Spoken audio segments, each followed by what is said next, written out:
Here's the truth. Whoever you marry, they will be the wrong person. Not because they're bad, not because you made a mistake, but because there is no such thing as a perfect partner who meets every need that you've ever had.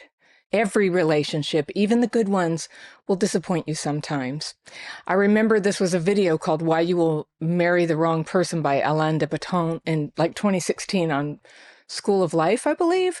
And it made a big impression on me, but I was thinking at the time, what about the traumatized people? It's a little different of a story. So let's be real. If you grew up with trauma and you haven't yet healed from that, you might already know how easy it is to get pulled into relationships that are worse than disappointing, that are abusive, dishonest, or destructive. And people in that state are often driven by their own pain, and life with them can become a kind of slow collapse. But here's where it gets tricky. Even after you've worked hard to heal, even when you're calmer and clearer in your choices, there's still no partner who makes everything easy. There's no island of healed people. Have you ever heard me talk about that? The island of healed people. A lot of us thought it was out there. It's not there waiting for you, where everyone has it all figured out and all the relationships are perfect. There's no such place. We're all swimming in the waters of confusion and pain. And yes, we're all working hard to get where it's easier to love and be loved. And we're at different places in the journey. Now, I learned this when my husband and I first got married, and I'd wanted to be married all my life. And when I met Rob, I admired him, and I grew to adore him. And I was on my toes every day to try to become the kind of person who could handle getting married to a guy like him. I mean, I just really, really admired him. Now, it was 5.5 years from the day we met till the day we got married. And I was sure, but it took him longer to figure out and be sure. And it scared me to death sometimes. I thought the slow pace meant he wasn't into me. And I was so eager to get on with life as a married couple. I was 50 when we got married.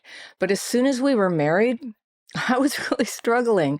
I was angry and disappointed and trying to make him be whatever I thought a husband was supposed to be like. It was fuzzy because what was going on with me was bubbling up from a long time ago memory, when I had in my mind that the great loneliness of single life, and really of my teenage years and even of my childhood, the great loneliness of life, this huge and deep loneliness, and the angst and shame of my life, I just thought they would all go away. All the struggle, all the not fitting in. And when my future husband became my husband, the loneliness was the only thing that lessened, and not even 100%. You can still be lonely as an individual, even though you have your partner. And all the other problems were still there in my life. And at first I thought he was holding something back from me because I still had this sadness from all I'd been through in the decades before I was married to him. So marriage didn't fix me. Being with a good partner is a kind of healing, and having that commitment from him turned out to be, kind of a medium, a milieu that helped me heal. But not because he did it for me, but because being with him made it a lot clearer where I was still unhealed, where all the aches and hollow places still were that only I could mend. And that's the paradox, that even when you're healed enough to handle being with the person of your dreams, it's not a fantasy land. There will still be things you fight about, needs you can't meet for each other, things that annoy you, and things that disappoint you. But that's what real love looks like. Love isn't finding the one person who fills every need left by childhood neglect or abuse. Love is learning to be with another imperfect human being and to live with the truth that they can't always give you everything you long for, and coming to peace with that. It's learning to keep healing and becoming your whole real self that allows you to grow in how you love them. You can't give them everything they might have hoped for either, but you can love them with all your heart anyway. And this is what mature love is. And by the way, if you are hoping to find real love and it hasn't gone so well in the past, I have a free PDF that I can give you about how to spot a great partner. It's about things to watch for when you're dating that signal that this person has the potential to go the distance. And these are traits that prepare you for what works. And I'll put that link in the description section below this video, in the top line. That's where I'll put it. So whether you're with your person yet or you haven't found them yet, how can you release the old fantasy of perfection without falling back into your old pattern of tolerating mistreatment? That's the fear, right? That you'll either get stuck in misery again or you'll push real love away. So what can you do? The first thing is learn to tell the difference between someone's destructive behavior and behavior that merely disappoints you. Someone who threatens you, belittles you, cheats, or controls you, that's destructive.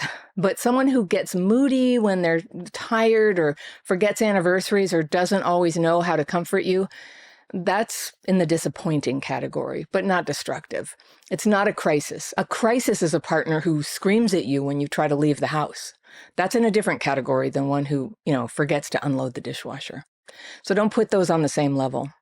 The second thing is pause before you decide big things. Trauma-driven dysregulation makes you impulsive, and you say yes to getting married or having kids or moving in together when your brain is in panic or longing mode.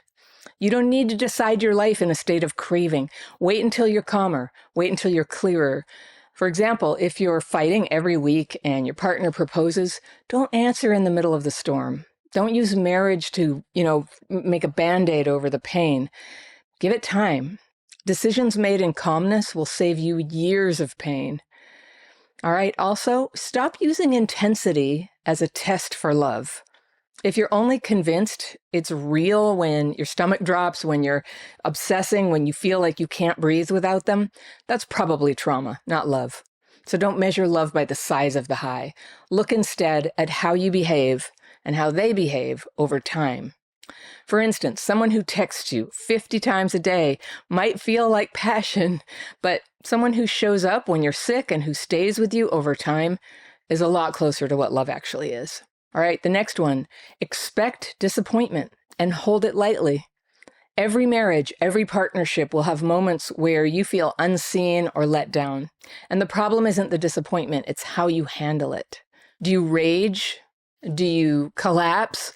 Or can you, relax a little bit and say what you need and keep perspective? For example, if they don't notice that you changed your hair, it stings. Once I cut my hair from like here to here once, and Rob did not notice. It's just not, he doesn't have eyes for that. But it doesn't mean that he doesn't care. So don't burn down the house over one missed moment. If you feel like you're about to lash out, ask for some time to collect yourself, like 15 minutes at least, and then come back and talk about it. Don't run away, and don't make threats that you'll leave. If you ever have to leave, you can cross that bridge when you come to it. But in the meantime, stay, learn to get regulated, and work things out honestly and gently. All right, another one. Check if you're expecting them to heal you. If you're looking for a partner to erase loneliness, to repair your childhood, or to make you feel good about yourself every day, you will be constantly angry and sad. They can love you, but they can't fix you. That part is yours. For example, if you had a neglectful parent, no partner will ever be able to give you that missing childhood back. They can't. So don't turn them into the stand-in for your father or your mother. This is a big red flag that your childhood trauma is still shaping the way that you have relationships, who you choose, and what you expect, and how you potentially can end up blowing things up. Has that happened to you? I have a quiz that you could take to check for signs that early trauma is holding you back in your relationships, your romantic relationships today. I'll put that in the second line of the description below this video. The next one is, notice how you treat them when they're imperfect. Do you punish mistakes? Do you withdraw emotionally? Or can you be okay with the fact that they're human, just like you? If you want grace for your flaws, you need to give it for theirs. So let's say your partner forgets to pick up milk on the way home. Do you explode or do you let it go? Love grows when you allow room for ordinary errors. They have strengths that you don't have, just as you have strengths they don't have. They are not you, but hopefully you are complementary. The next one is stay conscious of your own part. It's easy to focus on what your partner didn't do, but the deeper work is to ask, how was I showing up? Was I prickly? Did I expect mind reading? Taking responsibility doesn't mean taking blame. It means you have power to change your side of the dynamic. For example, if you blow up when they're late, ask yourself, was this really about being 15 minutes late, or was it my abandonment wound flooding my perception, right? The next one is enjoy the little things that anchor you together. Just tiny little daily acts, cooking dinner together, a little hug when you pass each other in the house, checking in at night.